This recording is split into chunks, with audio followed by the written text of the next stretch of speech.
मुफ्त का यश, मुंशी प्रेमचंद। उन दिनों संयोग से हाकिम जिला एक रसिक सज्जन थे। इतिहास और पुराने सिक्कों की खोज में उन्होंने अच्छी ख्याति प्राप्त कर ली थी। ईश्वर जाने दफ्तर के सूखे कामों से उन्हें ऐतिहासिक छानबीन के लिए कैसे समय मिल जाता था। वहां तो जब किसी अफसर से पूछिए तो वह यही कहता है, मारे काम के मरा जाता हूं, सिर उठाने की फुर्सत नहीं मिलती। शायद शिकार और सैर भी उनके काम में शामिल है। उन सज्जन की कीर्तियां मैंने देखी थी और मन में उनका आदर करता था, लेकिन उनकी अफसरी किसी प्रकार की घनिष्ठता में बाधक थी। मुझे संकोच था कि अगर मेरी ओर से पहल हुई तो लोग यही कहेंगे कि इसमें मेरा कोई स्वार्थ है, और मैं किसी दशा में भी यह इल्जाम अपने सिर नहीं लेना चाहता। मैं तो हुकूम की दावतों और सार्वजनिक उत्सवों में नेवता देने का भी विरोधी हूं, और जब कभी सुनता हूं कि किसी अफसर को किसी आम जलसे का सभापति बनाया गया या कोई स्कूल, औषधालय या विधवाश्रम किसी गवर्नर के नाम से खोला गया, तो अपने देश बंधुओं की दास मनोवृत्ति पर घंटों अफसोस करता हूं। मगर जब एक दिन हाकिम जिला ने खुद मेरे नाम एक रुक्का भेजा कि मैं आपसे मिलना चाहता हूं, क्या आप मेरे बंगले पर आने का कष्ट स्वीकार करेंगे, तो मैं बड़े दुविधा में पड़ गया। क्या जवाब दूं? अपने दो एक मित्रों से सलाह ली। उन्होंने कहा, साफ लिख दीजिए, मुझे फुर्सत नहीं। वो हाकिम जिला होंगे तो अपने घर के होंगे, कोई सरकारी वाजाब्ते का काम होता तो आपका जाना अनिवार्य था, लेकिन निजी मुलाकात के लिए जाना आपकी शान के खिलाफ है। आखिर वो खुद आपके मकान पर क्यों नहीं आए? इससे क्या उनकी शान में बट्टा लगा जाता था? इसीलिए तो खुद नहीं आए कि वो हाकिम जिला है। इन अहमक हिंदुस्तानियों को कब ये समझ आएगी कि दफ्तर के बाहर वे भी वैसे ही साधारण मनुष्य हैं जैसे हम या आप। शायद ये लोग अपनी घरवालियों से भी अफसरी जताते होंगे। अपना पद उन्हें कभी नहीं भूलता। एक मित्र ने, जो लतीफों के चलते फिरते तिजोरी हैं, हिंदुस्तानी अफसरों के विषय में कई बड़ी मनोरंजक घटनाएं सुनाई। एक अफसर साहब ससुराल गए। शायद स्त्री को विदा कराना था। जैसा आम रिवाज है, ससुर जी ने पहले ही वादे पर लड़की को विदा करना उचित न समझा। कहने लगे, बेटा इतने दिनों के बाद आई है, अभी कैसे विदा कर दूं? भला 6 महीने तो रहने दो। उधर धर्मपत्नी जी ने भी नाइन से संदेश कहला भेजा, अभी मैं नहीं जाना चाहती। आखिर माता पिता से भी तो मेरा कोई नाता है। कुछ तुम्हारे हाथ बिक थोड़े ही गई हूं। दामाद साहब अफसर थे, जामे से बाहर हो गए। तुरंत घोड़े पर बैठे और सदर की राह ली। दूसरे ही दिन ससुर जी पर सम्मन जारी कर दिया। बेचारा बूढ़ा आदमी तुरंत लड़की को साथ लेकर दामाद की सेवा में जा पहुंचा। तब जाके उनकी जान बची। ये लोग ऐसे मिथ्याभिमानी होते हैं, और फिर तुम्हें हाकिम जिला से लेना ही क्या है? अगर तुम कोई विद्रोहात्मक गलत व लेख लिखोगे तो फौरन गिरफ्तार कर लिए जाओगे। हाकिम जिला जरा भी मुरौवत न करेंगे, कह देंगे ये गवर्नमेंट का हुक्म है, मैं क्या करूं? अपने लड़के के लिए कानूनगोई या नायब तहसीलदारी की लालसा तुम्हें है नहीं। व्यर्थ क्यों दौड़े जाओ। लेकिन मुझे मित्रों की यह सलाह पसंद न आई। एक भला आदमी जब निमंत्रण देता है तो केवल इसलिए अस्वीकार कर देना कि हाकिम जिला ने भेजा है, मुतमदी है। बेशक हाकिम साहब मेरे घर आ जाते तो उनकी शान कम न होती। उदार हृदय वाला आदमी बेतकल्लुफ चला आता। लेकिन भाई, जिले की अफसरी बड़ी चीज है, और एक उपन्यासकार की हस्ती ही क्या है। इंग्लैंड या अमेरिका में गल्प लेखकों और उपन्यासकारों की मेज पर निमंत्रित होने में प्रधानमंत्री भी अपना गौरव समझेगा, हाकिम जिला की तो गिनती ही क्या है। लेकिन ये भारतवर्ष है, जहां हर एक रईस के दरबार में कवि सम्राटों का जत्था रईस के कीर्तिमान के लिए जमा रहता था, और आज भी ताजपोशी में हमारे लेखक वृंद बिना बुलाए राजाओं की खिदमत में हाजिर होते हैं, कसीदे पेश करते हैं और इनाम के लिए हाथ पसारते हैं। तुम ऐसे कहाँ के बड़े वो हो कि हाकिम जिला तुम्हारे घर चला आए? जब तुम में इतनी अकड़ और तुनुक मिजाजी है तो वो तो जिले का बादशाह है। अगर उसे कुछ अभिमान भी हो तो उचित है। इसे उसकी कमजोरी कहो, बेहुदगी कहो, मूर्खता कहो, उजड़ता कहो, फिर भी उचित है। देवता होना गर्व की बात है, लेकिन मनुष्य होना भी अपराध नहीं। और मैं तो कहता हूं ईश्वर को धन्यवाद दो कि हाकिम जिला तुम्हारे घर नहीं आए, वरना तुम्हारी कितनी भद होती। उनके आदर सत्कार का सामान तुम्हारे पास कहां था? गद की एक कुर्सी भी नहीं है। उन्हें क्या 3 टांगों वाले सिंहासन पर बैठाते या मटमैले जाजिम पर? 3 पैसे की 24 बीड़ियां पीकर दिल खुश कर लेते हो। है सामर्थ्य रुपये के 2 सिगार खरीदने की? तुम तो इतना भी नहीं जानते कि वो सिगार मिलता कहाँ है। उसका नाम क्या है? अपना भाग्य सराहो कि अफसर साहब तुम्हारे घर नहीं आए और तुम्हें बुला लिया। 4-5 रुपये बिगड़ भी जाते और लज्जती भी होना पड़ता। और कहीं तुम्हारे परम दुर्भाग्य और पापों के दंड स्वरूप उनकी धर्मपत्नी भी उनके साथ होती, तब तो तुम्हें धरती में समा जाने के सिवा और कोई ठिकाना न था। तुम या तुम्हारी धर्मपत्नी उस महिला का सत्कार कर सकती थी? तुम्हारी तो घिघी बन जाती साहब, बदहवास हो जाते। वो तुम्हारे दीवान खाने तक ही न रहती जिसे तुमने गरीबामऊ ढंग से सजा रखा है। वहां तुम्हारी गरीबी अवश्य है, पर फूहड़पन नहीं। अंदर तो पग पग पर फूहड़पन के दृश्य नजर आते। तुम अपने में फटे पुराने पहनकर और अपनी विपन्नता में मगन रहकर जिंदगी बसर कर सकते हो, लेकिन कोई भी आत्माभिमानी आदमी यह पसंद नहीं कर सकता कि उसकी दुरवस्था दूसरों के लिए विनोद की वस्तु बने। इन लेडी साहिबा के सामने तो तुम्हारी जबान बंद हो जाती। चुनांचे मैंने हाकिम जिला का निमंत्रण स्वीकार कर लिया, और यद्यपि उनके स्वभाव में कुछ अनावश्यक अफसरी की शान थी, लेकिन उनके स्नेह और उदारता ने उसे यथासाध्य प्रकट न होने दिया। कम से कम उन्होंने मुझे शिकायत का कोई मौका न दिया। अफसराना प्रकृति को तब्दील करना उनकी शक्ति के बाहर था। मुझे इस प्रसंग को कोई महत्व देने की कोई बात भी न थी, महत्व न दिया। उन्होंने मुझे बुलाया, मैं चला गया, कुछ गपशप किया और लौट आया। किसी से इसका जिक्र करने की जरूरत ही क्या? मानो भाजी खरीदने बाजार गया था, लेकिन टोहियों ने जाने कैसे टोह लगा लिया। विशेष समुदायों में ये चर्चा होने लगी कि हाकिम जिला से मेरी बड़ी गहरी मैत्री है और वह मेरा बड़ा सम्मान करते हैं। अतिशयोक्ति ने मेरा सम्मान और भी बढ़ा दिया। यहाँ तक मशहूर हुआ कि वो मुझसे सलाह लिए बगैर कोई फैसला या रिपोर्ट नहीं लिखते। कोई भी समझदार आदमी इस ख्याति से लाभ उठा सकता था।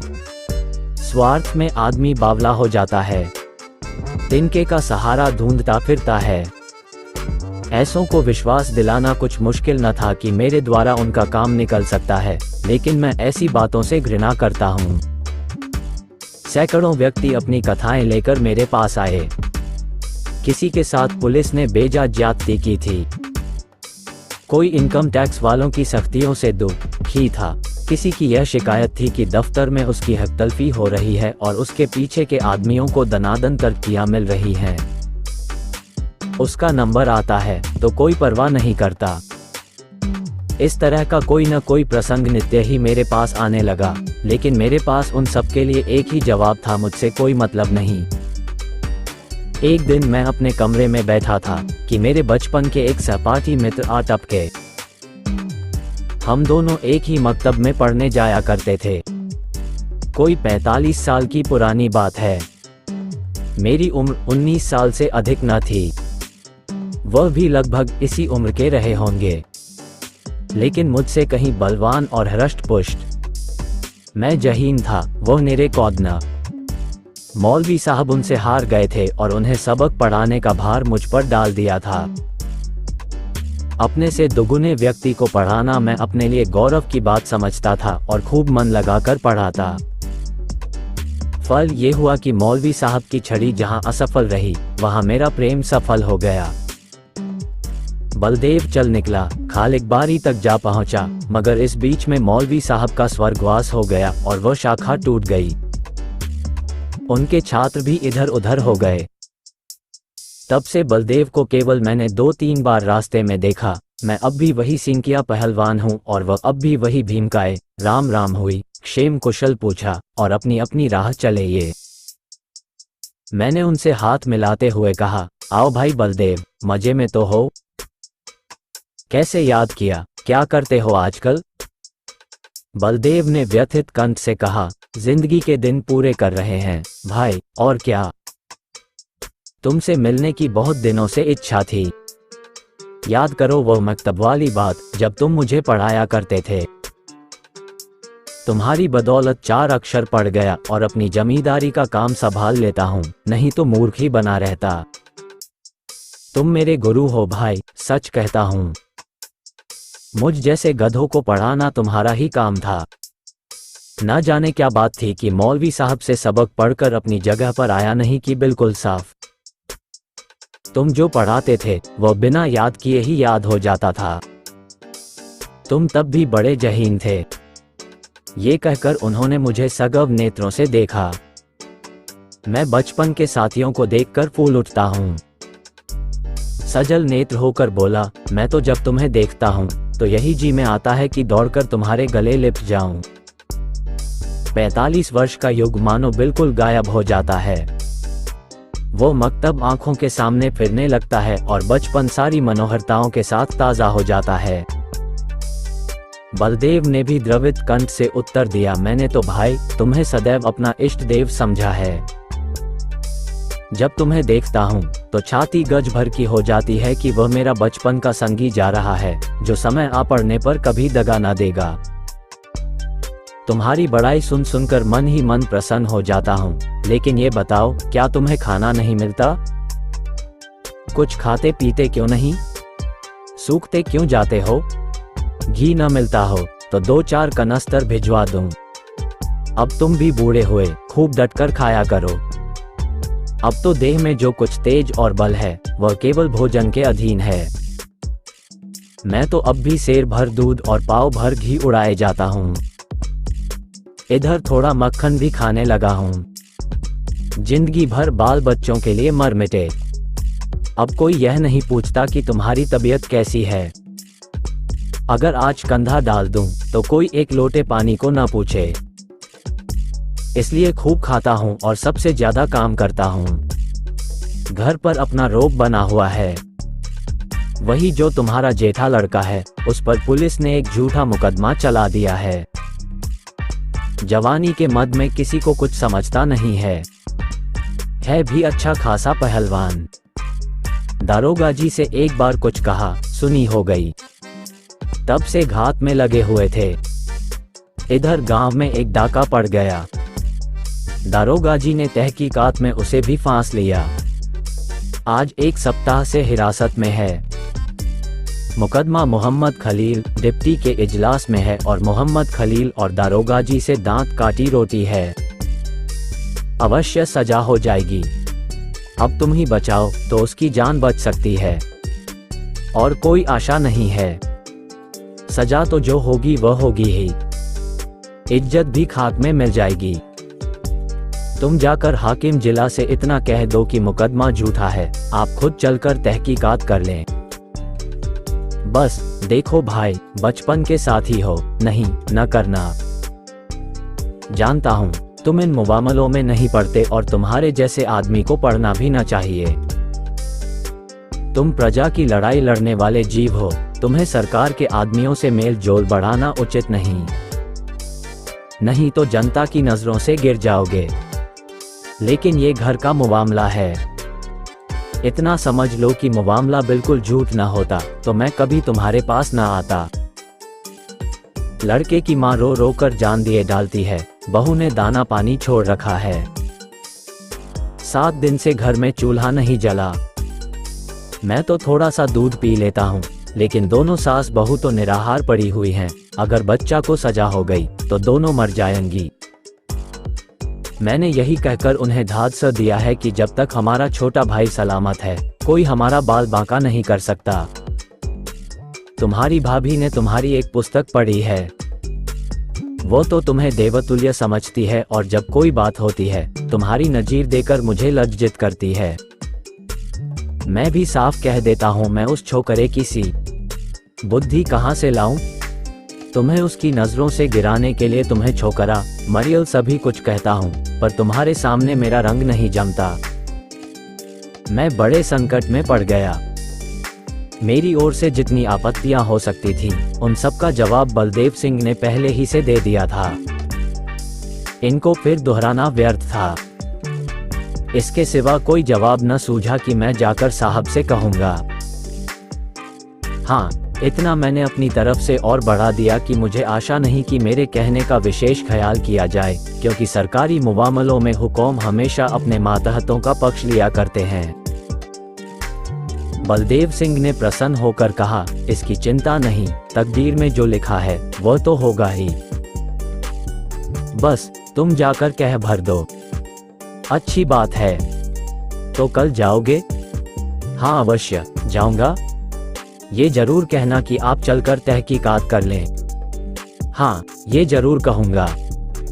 और यह भी कह देना कि बलदेव सिंह मेरा भाई है। झूठ बोलने के लिए मुझे मजबूर न करो। तुम मेरे भाई नहीं हो? मैंने तो हमेशा तुम्हें अपना भाई समझा है। अच्छा, ये भी कह दूंगा। बलदेव सिंह को विदा करके मैंने अपना खेल समाप्त किया और आराम से भोजन करके लेटा। मैंने उससे गला छुड़ाने के लिए झूठा वादा कर दिया। मेरा इरादा हाकिम जिला से कुछ कहने का नहीं था। मैंने पेशबंदी के तौर पर पहले ही जता दिया था कि हुक्म आमतौर पर पुलिस के मुआमलों में दखल नहीं देते। इसलिए सजा हो भी गई तो मुझे ये कहने की काफी गुंजाइश थी कि साहब ने मेरी बात स्वीकार नहीं की। कई दिन गुजर गए थे। मैं इस वाकये को बिल्कुल भूल गया था। सहसा एक दिन बलदेव सिंह अपने पहलवान बेटे के साथ मेरे कमरे में दाखिल हुए। बेटे ने मेरे चरणों पर सिर रख दिया और अदब से एक किनारे खड़ा हो गया। बलदेव सिंह बोले, बिल्कुल बरी हो गया भैया। साहब ने दारोगा को बुलाकर खूब डांटा कि तुम भले आदमियों को सताते और बदनाम करते हो। अगर फिर ऐसा झूठा मुकदमा लाए तो बर्खास्त कर दिए जाओगे। दारोगा जी बहुत झेपे। मैंने उन्हें झुककर सलाम किया। बचा पर घरों पानी पड़ गया। ये तुम्हारी सिफारिश का चमत्कार है भाईजान। अगर तुमने मदद न की होती तो हम तबाह हो गए थे। ये समझ लो कि तुमने 4 प्राणियों की जान बचा ली। मैं तुम्हारे पास बहुत डरते डरते आया था। लोगों ने कहा था उनके पास नाहक जाते हो, वह बड़ा बेमुरौवत आदमी है, उसकी जात से किसी का उपकार नहीं हो सकता। आदमी वह है जो दूसरों का हित करे। वह क्या आदमी है जो किसी की कुछ सुने ही नहीं। लेकिन भाईजान, मैंने किसी की बात ना मानी। मेरे दिल में मेरा राम बैठा कह रहा था, तुम चाहे कितने ही रूखे और बेलाग हो, लेकिन मुझ पर अवश्य दया करोगे। ये कहकर बलदेव सिंह ने अपने बेटे को इशारा किया। वो बाहर गया और एक बड़ा सा गट्ठर उठा लाया जिसमें भांति भांति की देहाती सौगातें बंधी हुई थीं। हालांकि मैं बराबर कहे जाता था, तुम ये चीजें नाहक लाए। इनकी क्या जरूरत थी? कितने गवार हो, आखिर तो ठहरे देहाती। मैंने कुछ नहीं कहा। मैं तो साहब के पास गया भी नहीं, लेकिन कौन सुनता है। खोया, दही, मटर की फलियां, अमावट, ताजा गुड़ और जाने क्या क्या आ गया। मैंने कहने को तो एक तरह से कह दिया, मैं साहब के पास गया ही नहीं। जो कुछ हुआ खुद हुआ, मेरा कोई एहसान नहीं है। लेकिन उसका मतलब ये निकाला गया कि मैं केवल नम्रता से और सौगातों को लौटा देने का कोई बहाना ढूंढने के लिए ऐसा कह रहा हूँ। मुझे इतनी हिम्मत न हुई कि मैं इस बात का विश्वास दिलाता। इसका जो अर्थ निकाला गया वही मैं चाहता था। मुफ्त का एहसान छोड़ने का जी न चाहता था। अंत में जब मैंने जोर देकर कहा कि किसी से इस बात का जिक्र न करना, नहीं तो मेरे पास फरियादों का मेला लग जाएगा, तो मानो मैंने स्वीकार कर लिया कि मैंने सिफारिश की और जोरों से की।